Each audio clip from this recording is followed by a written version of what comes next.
Salut, aujourd'hui nous allons vous conter une autre histoire inspirante et remplie de leçons de vie, alors abonnez-vous à notre chaîne YouTube, likez la vidéo et activez la cloche de notification afin de ne plus manquer nos prochaines vidéos, et juste un geste simple de soutenir la chaîne.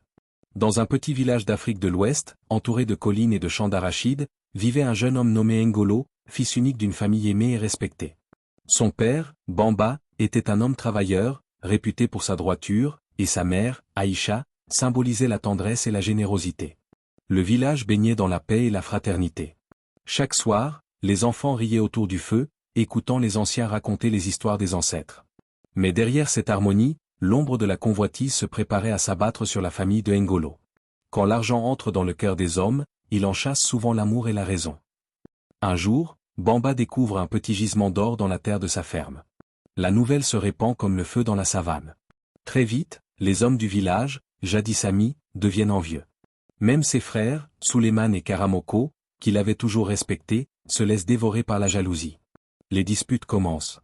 Les frères veulent une part de la richesse que Bamba n'a pas encore exploitée. Ce qui appartient au sang, appartient à tous, crie Souleymane. Mais Bamba refuse de partager tant que rien n'est encore extrait, préférant attendre les sages du village. L'avidité pousse les frères à commettre l'irréparable. Une nuit, ils s'emparent de la mine et assassinent Bamba et Aïcha. Ngolo, alors âgé de 18 ans, revient du marché pour trouver sa maison en flammes et ses parents sans vie. Son cri déchire le silence du village. Les coupables disparaissent dans la brousse, emportant avec eux la malédiction du sang versé pour l'or. Inconsolable, Ngolo quitte son village, marchant des jours et des nuits à travers les terres brûlées du soleil. Il jure de ne plus jamais laisser l'argent guider son cœur. Sur sa route, il rencontre un vieux griot aveugle nommé Sori, qui lui dit : « Mon fils, la douleur est un feu. Il peut te consumer ou te forger. À toi de choisir. » Sous la guidance du griot, Ngolo apprend la sagesse, la patience et l'art de guérir les âmes par la parole.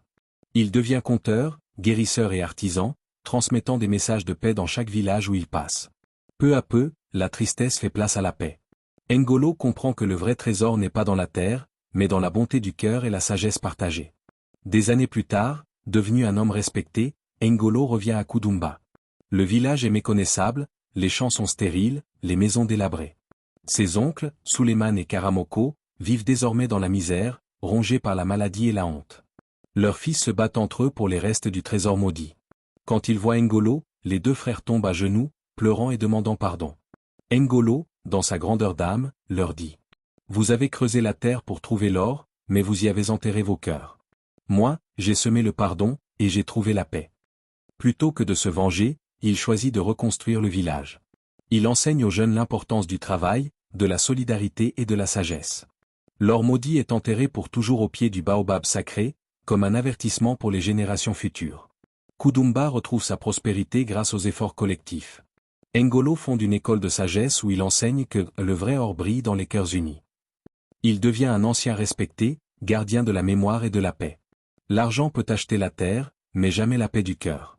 Le pardon vaut plus que 1000 pièces d'or. Et la sagesse est le seul trésor qui ne se perd pas. Et comme disent les anciens de la savane, l'homme qui pardonne dort sur un oreiller doux, mais celui qui garde la haine ne trouve jamais le sommeil. Et le vent emporta ces paroles à travers les collines, pour que nul n'oublie.